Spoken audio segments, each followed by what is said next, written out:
Disaster and famine strike. An elderly widow loses her 2 sons. Childless, she tells her daughters-in-law to return to their parents' homes and that she, Naomi, will make her own way back from Moab to her family in Bethlehem. One daughter-in-law regretfully leaves. The other, Ruth, says the famous lines, "Where you go, I will go, and where you slumber, I will slumber. Your people will be my people, and your God, my God." The pair arrive in Bethlehem as the barley harvest begins, and Ruth, coincidentally, goes to the field of her dead husband's relative, Boaz, to glean. The two discover each other's kinship and kindness. A late-night meeting in the threshing floor leads to marriage, Ruth and Naomi's redemption from poverty, and, eventually, the birth of their descendant, King David. The story we are discussing, of course, the Book of Ruth, was written about 2,500 years ago. But, argues our guest this week, it couldn't be more relevant today as a model of creative halacha. It's not the dry law that matters, it's the spirit of the law that matters. If you understand that the spirit of the law is taking care of people, then you are ready to be flexible. That's Israel Prize winner, Bible scholar, Professor Yair Zakovitch. We sat together this week in his Hebrew University book-lined office to discuss the societal context of the Book of Ruth and the quote-unquote problems it solves. We hear how the author, in opposition to the writers of the contemporary prophets, offers a scripture of compassion that is sometimes sorely lacking today. We also hear about today's rampant biblical illiteracy and why it is immensely important for secular Israelis to re-adopt the Bible for themselves. This Shavuot week, I, Amanda Borshel-Dan, ask Professor Yair Zakovitch, what matters now?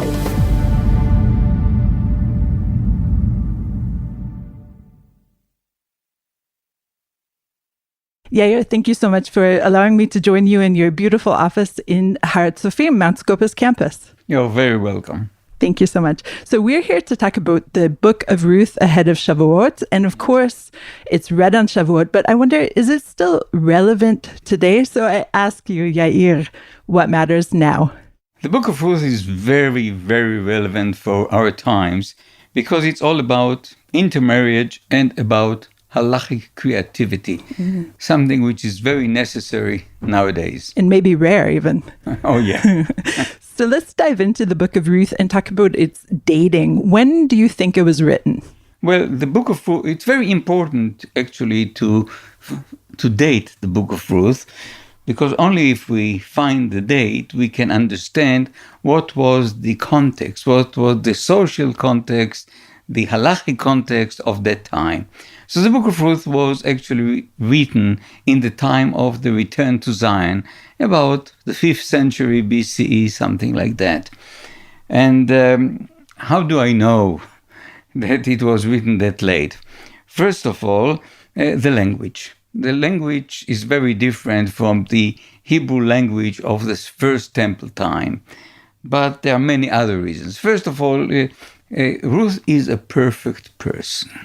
There are no perfect people in biblical narratives written in the First Temple period. And B, Ruth is a woman. The book is named after a woman. Only, again, in later times, there were books written about women. The Book of Esther, of course, the Book of Judith, which was not included in the Hebrew Bible, and then Susanna, which is actually one of the additions to the Book of Daniel, which we find in the Septuagint. But something else, the location of the book. I know for sure that the author of the book wanted it to be put between Judges and Samuel. How do I know it? If you look at the end of the book of Judges, the last story there about the concubine from Gibeah, it's about a woman that leaves her husband and goes to Bethlehem. She's quite selfish, leaving her husband, going to Bethlehem. Ruth then is the opposite. Ruth goes to Bethlehem because she's an altruist. She left her family and followed her mother-in-law to Bethlehem. But of course, the book of Ruth should have been put next to Judges, because how does it start? In the days of the Judges. And then if you look at the end of the book of Ruth, you see that it's related to the very beginning of the book of Samuel. In the end of the book of Ruth, in chapter 4, verse 15, we read about the baby that has been born. He will renew your life and sustain your old age, for he is born of your daughter-in-law, who loves you and is better to you than 7 sons. Pay attention to the end of the verse. Very similar to what we have in the first chapter of the book of Samuel, when Elkanah, the husband of Hannah, is saying to her, Hannah, why are you crying and why aren't you eating? Why are you so sad? Am I not better to you than 10 sons? There are no other verses in the whole Bible that are similar to these two verses. So what the author of the book of Ruth has done is what we know now in modern medicine, transplanting organs. If you want to transplant an organ, you have to make sure it won't be rejected.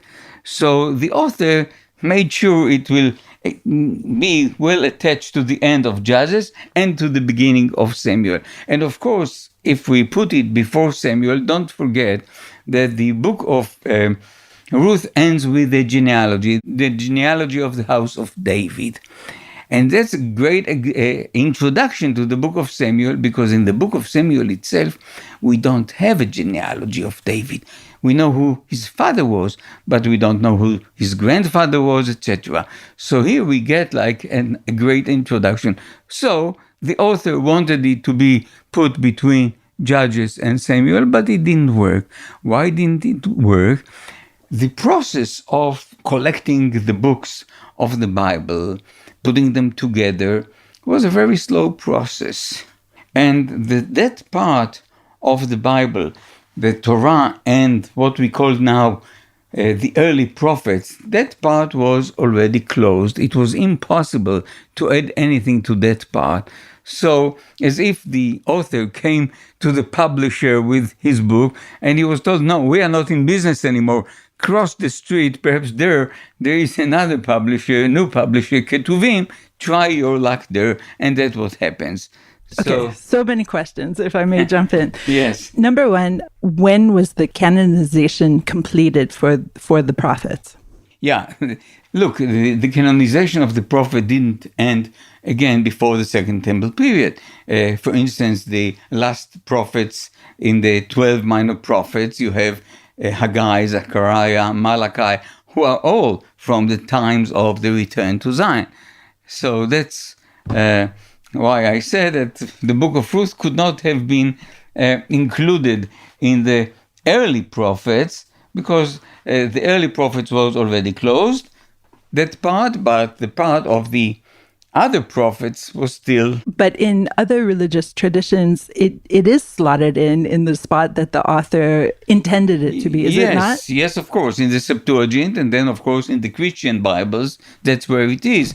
The order of the books in the Septuagint, for instance, is much more logical than the Hebrew Bible. They could play with it, move it, put it in the right place, but it was impossible because of the process of canonization. It was impossible to do it in the Hebrew Bible.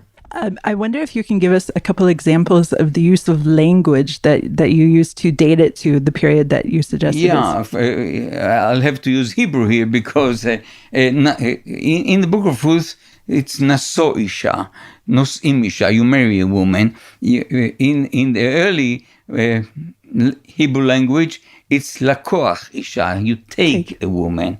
Or shalof na'al, taking off a shoe. In the early language, shal ne'alecha, etc.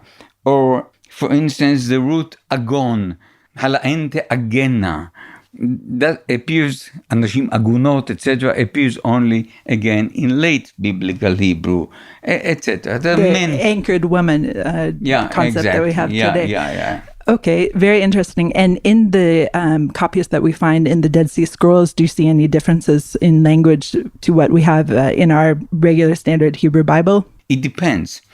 It depends. In the Dead Sea Scrolls, there are two types of scrolls, of biblical scrolls. One type follows the language the way it was. If you copy a book of an early book, biblical book, the language will be exactly the way it was. But there are like what we call vulgar scrolls. Common.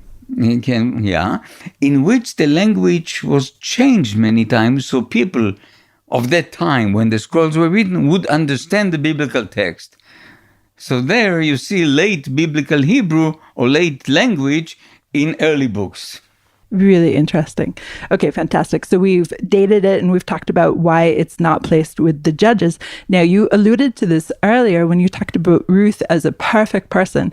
And I'm not a scholar of any sort, but I always like this book because it seemed to talk about really ordinary people, not perfect. I mean, she's poor, she's ordinary, she's common. So what makes her and the people in this book perfect?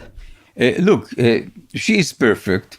What else can you say about a woman that leaves her family behind, moves to a country, she has nothing to do with the people there, with the language, with anything, following her mother-in-law? That's a miracle.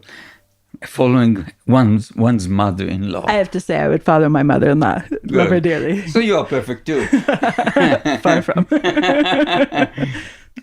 And again, if you compare it to the other daughter-in-law, to Orpah, she is also a very nice person. She was also interested in leaving her world and moving with Naomi to the new world. But Naomi convinced her at the end to stay where she was. So you see, one is almost perfect and the other is more perfect. And the very same happens at the end of the book. There is the closer relative, Hagoel, who was ready to redeem the field of Naomi.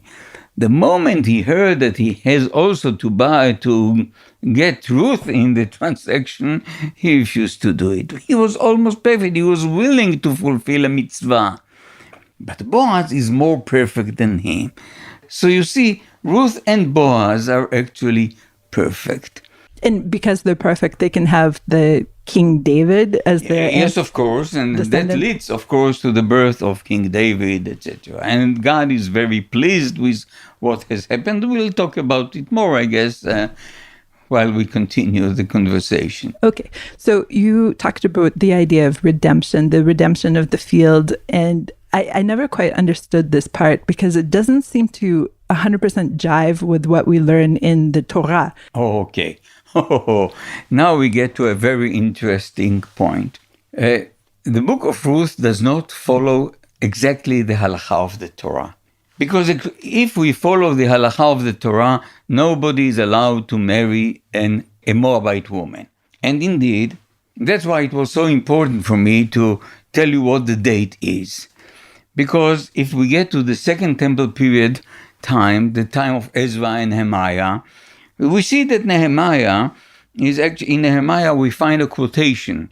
Nehemiah chapter 13, we read, at that time they read to the people from the book of Moses, and it was found written in, so no Ammonite or Moabite might ever enter the congregation of God, etc., etc. That's a quotation from the book of Deuteronomy, chapter 23. No Ammonite or Moabite shall be admitted into the congregation, etc. So the Ezra and Nehemiah wanted to follow the Torah the way it is. There was no flexibility there. And in that time, there were many Jews married to foreign women, to Moabite women, to Ammonite women. And that's the real problem of the book of Ruth. The problem that the book is trying to solve is... Exactly. You know that when Ruth gets to the field of Boaz, she asks him, why does he treat her so nicely? She's a foreigner. And she said, I'm a foreigner. And the whole book is actually an answer to this question. So how does the book of Ruth solve the halachic problem? It does it very slowly. First of all, we can start by when I said that Ruth has asked this question, Boaz is telling her, I have been told all that you did for your mother-in-law after the death of your husband, how you left your father and mother and the land of your birth and came to a people you have not known before. I'm sure that you see or you hear that this verse is very, very similar to the very beginning of the story of Abraham. How God tells Abraham, go forth from your native land, from your father's house, to the land that I will show you. So immediately we realize that, wow, Ruth is as good as Abraham. But if we stop for a moment, we'll realize that she's better than Abraham. Because Abraham was commanded by God to do it. She was not commanded by anybody to do it. So immediately you realize that Ruth is, wow, she's, as I said, perfect. Then, at the end, towards the end of the book, Ruth is being compared to the other mothers of the people of Israel, to Rachel and Leah. Again, it's great. So the author of the Book of Ruth is using biblical stories, mainly from the book of Genesis, to show you how great Ruth is. But we have a problem. Because when we think about Moabites, we immediately think about the story. We can't avoid it. We immediately think about the story of the mother of all Moabites, the story of Lot and his daughters. And that's a terrible story. Really terrible story. Terrible story. The daughters of Lot, they should have asked their father, who would have told them that it was not a world catastrophe, it was just a local one. They didn't ask. And they made this plan. Actually, the elder one, the mother of the Moabites, she made the plan. They slept with their father, etc., because they thought that there was nobody in the land or in the world to get married to them, etc., etc. So we need a vaccine for this disease. What will we do? So we build the story of Ruth, especially the 3rd chapter in the Book of Ruth. So it shows you how much better Ruth is than the mother of all Moabites, and you cannot judge her the way you judge the mother of all Moabites, because in a way the story is very similar. Again, 2 young men have died, the husbands of the daughters of Lot and the husbands of of Ruth and Orpah. There is a problem. There is no continuation of the family. The elder woman is actually initiating, the mother of the Moabites. She is the one who initiates what they do. And Naomi is the one who initiates that Ruth will meet actually Boaz. And we have also many words in the 2 stories that appear in both.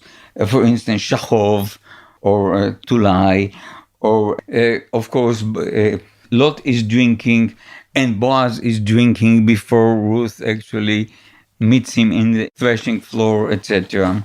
Another story that serves us very well is a story of Genesis 38. Story of Genesis 38, that's the story of Judah and Tamar. Because there too, what happens, again, there is the husband of Tamar, actually two sons of Judah have died again. There is no continuation of the family. A woman, Tamar, is initiating how to solve actually the problem. And the plan works very well. The plan works, but not that the man she planned on having a son with, because Tamar wanted to be married to Judah's son, 3rd son, Shelah. But at the end, she actually slept with Judah. And here too, the ideal would have been to get married, for Ruth to get married to the Goel, to the closest relative. At the end, she marries Boaz. So you see the resemblance. But again, you see that Ruth is much superior to Tamar. Tamar is not behaving that well. She disguises herself as a prostitute, etc. She sleeps with Judah. He has no idea whom he's sleeping with, etc. And Ruth doesn't initiate anything. It was Naomi who sent her to the field of Boaz. And anyway, they don't sleep that night.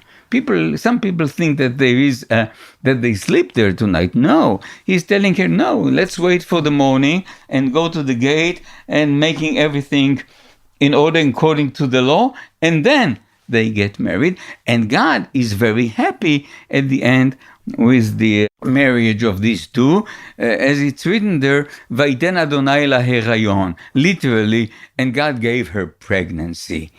So we have the approval of God. Now, the story of Genesis 38 is an anti-Judite story. Oh, that's so interesting, actually. Because it's a Josephite story against Judah, who married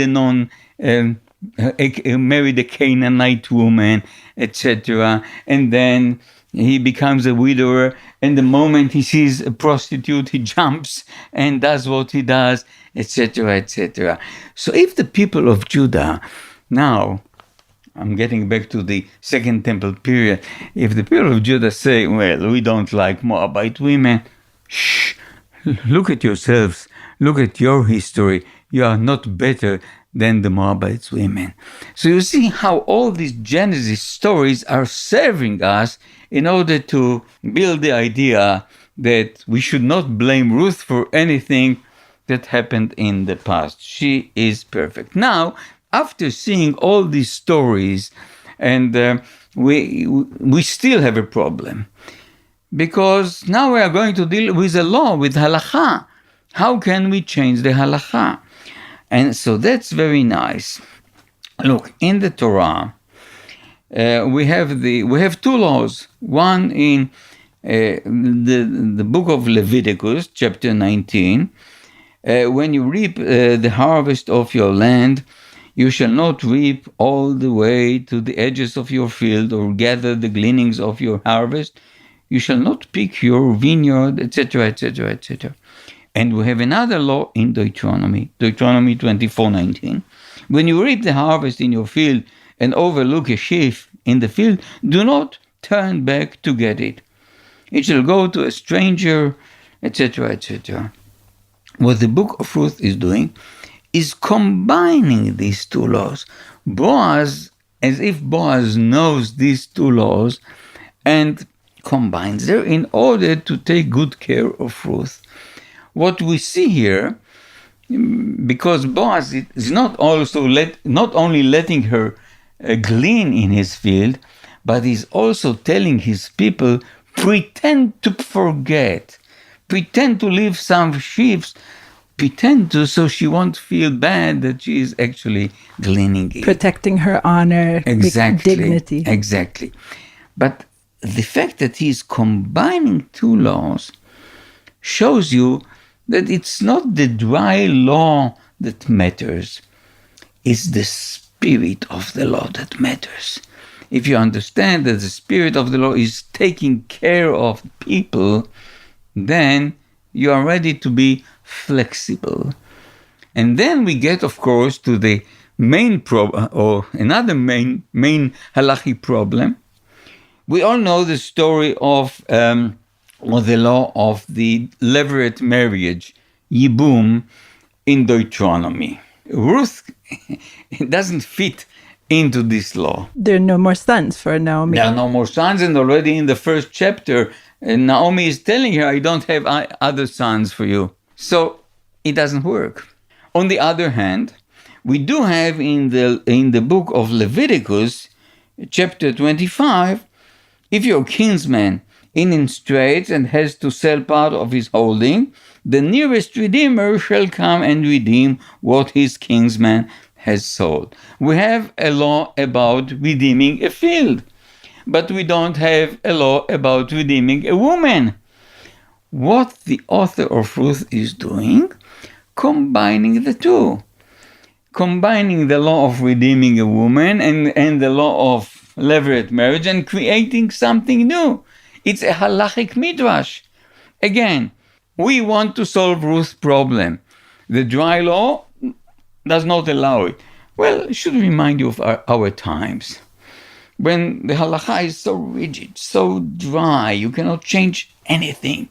And here you see, being creative, being able to combine two laws and to create something new, solves the problem of Ruth. It sounds like you feel like this is a case of compassion, and perhaps it is. I also just wonder, did they perhaps consider Ruth property? I would not use this term for Ruth being property, but anyway, what matters here that we want to solve the problem of this woman, of this family. That's what matters.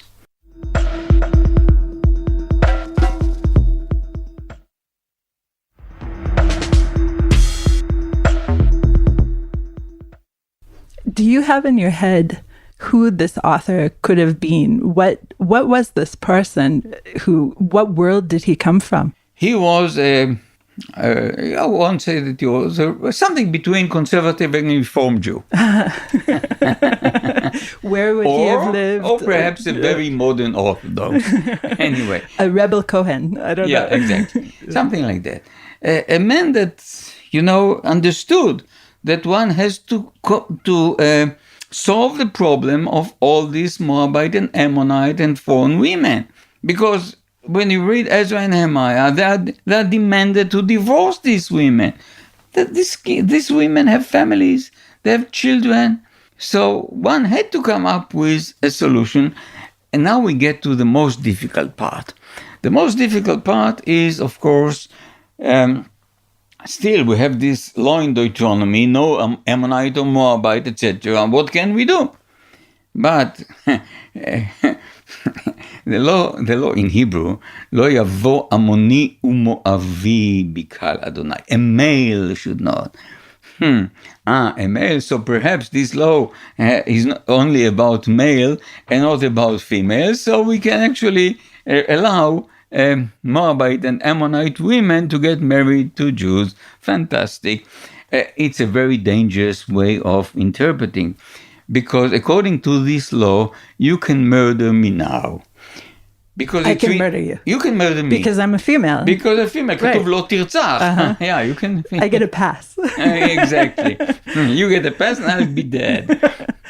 And actually, you see that the Book of Ruth has actually changed the halacha. Because in the Mishnah, in Tractate Yevamot, we read, the male Ammonite and Moabite are prohibited, and the prohibition concerning them is forever. But the women are permitted forthwith. Okay, so many questions here. You're depicting this author as basically a halacha maker, right? And so during this period in which the book you suggest is written, do we have any other authors who are doing the same thing? Any other texts that are showing us that people can be creative, that are building their own midrash in scripture? Look, the midrash in scripture starts when the first letter in the Bible has been written. Because the writers are changing the oral traditions so they go well with their ideology, their religion, etc., etc. The Bible is all about midrash. Midrash does not start with the rabbis. Midrash can be found within the Bible itself. And when we get to halachic midrash, yes, you find, of course, look, if you look at different laws, for instance, take the law of the Hebrew slave. You have the law of the Hebrew slave in Exodus 21, and then again in Leviticus 25, and then again in Deuteronomy chapter 16. Different laws. But you already see that if you read these laws closely, you can see there are different stages that since the moment the law of Deuteronomy is actually interpreting the law of Exodus. But then some additions have been put into the law in Exodus, so it goes well with the law in Deuteronomy. That's what they call the boomerang effect. You need to smooth everything out to make sure the editors. Yeah, because then you have a problem. Okay, I'm going now to the market to acquire a Hebrew slave. Am I going to treat him according to Exodus or Deuteronomy or Leviticus? Of course, at the end, you have to create one way of interpreting these laws, and the process starts already within the Bible. It's basically time travel paradoxes that they have to sort out throughout the tradition. Yeah. But I want to take it back to this time period and this civilization that we're talking about that's reading it, or at least hearing the stories. You're talking about somebody who is incredibly literate in the Torah, at least. Oh, yeah. And perhaps... By the way, he's literate in the whole Bible, because there are the quotations even from Chronicles, the book of Job. Just think about it, that Naomi is like a female Job, etc. Right, for sure. So he knows almost the whole Bible, and that's another proof that it's a very late book. Right, and then I wonder if it's received in a way in which it's written as an opposition text, and so therefore it's not included in the chronology that the author suggests. No, that's not the reason. It's not included there because this part of the Bible has already been canonized. That's why it's only in the Ketuvim. Okay, so we have no idea how it was actually received by the people who heard it for the first time. No, we don't know how it was received by the people who heard it the first time, but then we see that it was accepted first into the Bible, and B, it changed the halacha. Yes. The author was very successful. For sure. And today, when we're reading it, we're getting, obviously, when you read any text, you're reading it from your own perspective. But I wonder if people are actually receiving the message that you're finding there, that halacha can be creative. I hope that people do get it. If not, I'm there to help them. And I'm happy to be your platform. Okay. It's such a pleasure hearing about this Book of Ruth from your perspective. And I wanted just to, before we end up, let's talk very briefly about the importance of biblical literacy in contemporary society. I have many children, some of which your lovely wife has taught. But you can see in Israeli school system that the Bible in the secular system is not necessarily being reinforced. And I imagine in the more Orthodox systems, the ultra-Orthodox systems, the Talmud takes precedence. Right. So where do we put the Bible today in Israeli literacy? Yeah, first of all, it's very painful. I really mourn the situation that people now, or at least secular people, don't know their Bible anymore. Very different from the long time ago, when I was a young boy, when we learned the Bible. And there are many reasons. Let me try to mention some of the reasons the Bible is not as popular as it used to be. First of all, the language.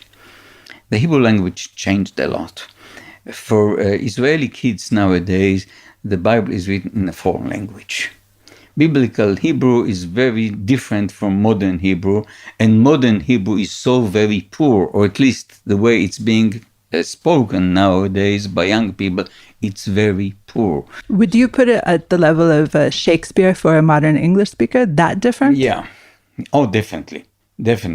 So that's one problem. Second problem is that since certain parts of the society demand a monopoly on the Bible, take for instance the settlers. They demand that their interpretation of the Bible is the right interpretation. They know what God meant when He said whatever He said. So if you demand a monopoly, okay, take it, go away. We are not going to deal with it anymore. And that's a terrible mistake of the secular people. It's ours as much as it's theirs. The fact that they demand a monopoly should not let us give it up. So I hope that one day we'll find a way to bring it back to the secular people. Something else, the way we don't have enough good teachers of Bible. There is a great shortage of teachers. So in many schools, I hear that if there is nobody to teach the Bible, the sports teacher can get into the class and teach the Bible because we all understand the Bible. You need teachers who deeply understand the text. So tell us about the Revivim program. Revivim was our way to start a revolution, to change the situation. And it works very well. But it's not enough. Nowadays, every year we have in Revivim about 12 or 13 people only. We should have had 50 people there in Revivim. But humanities in general is suffering. That's another reason why the knowledge of the Bible is so poor, because humanities in general are not very popular nowadays. When I was a student of Bible at this university, there were 300 students in the Department of Bible. Now I don't think that there is even 100. And the reason, and that's another reason. When I was young, oh my God, I was young once. When I was young, Bible went very well with Zionism. It was the time of Ben-Gurion, who was the Prime Minister of Israel, and for him the Bible meant a lot. For him, here we are returning to the land of our fathers. Here we are speaking the language of the prophets again. Here we believe in the values of the prophets again. Here we cultivate the land the way it was cultivated by our patriarchs, etc., etc. And that's how we took it. That's how we understood it. Because for us, the establishment of the State of Israel was a miracle. Now, people who are born nowadays take it for granted. We live, the land of Israel is now like any other country in the world. So the stories of the Bible, or the Bible in general, doesn't speak to them the way it spoke to us. But we should not give up. We should try again and again in different words to cope with this problem. And I see some hope. Look, if I think now about all these demonstrations now, at some point we gave up, we secular people, I'm one of them. I am as well. Yes. Okay. At one point, we gave up the flag. Now you see that all these secular people are standing, demonstrating, holding the flag of Israel in their hand. We demand back which was taken from us, which we gave away to the others. And I think that the very same thing, we slowly will happen also with the Bible. Now that we are in a mood of fighting the Haredim, we'll take back what they or others have taken from us. We can see it in the youth. Several of my children are now at the stage of mechina, and most of these between the high school and army programs are all about Jewish identity, all about learning who you are. So there is some hope. There's a lot of hope. I'm going with you. A lot of hope. Excellent. Yair, thank you so much. You're very welcome. Last week, my colleague Kanan Lidor reported on how dozens of male converts in Israel who have all but finished their conversions are being denied their official recognition due to the lack of a 10-second verification of their circumcision by the single mohel in Israel who is qualified by the conversions authority. This is obviously a far step from Ruth, who, after declaring to Naomi that she will now follow the Israelite God, was seemingly accepted into the people of Israel. She is the ancestor of King David, after all. There are currently 510,000 Israelis of no religion living here. Many are born here to parents or even grandparents who made aliyah under the law of return. Many live primarily in Hebrew, serve in the army, and are, in most respects, living parallel lives to their halachically Jewish fellow citizens. Many have tried to enter the state conversion programs, but the obstacles are numerous and daunting. For example, dozens of men who only need 10 quick seconds of the authorized mohel's time. What Matters Now is produced and edited by the Podwaves. Have a comment about this or other episodes of What Matters Now? Email us at podcast@timesofisrael.com. Look for more What Matters Now episodes and subscribe wherever you find your podcasts. Until next week, Shalom.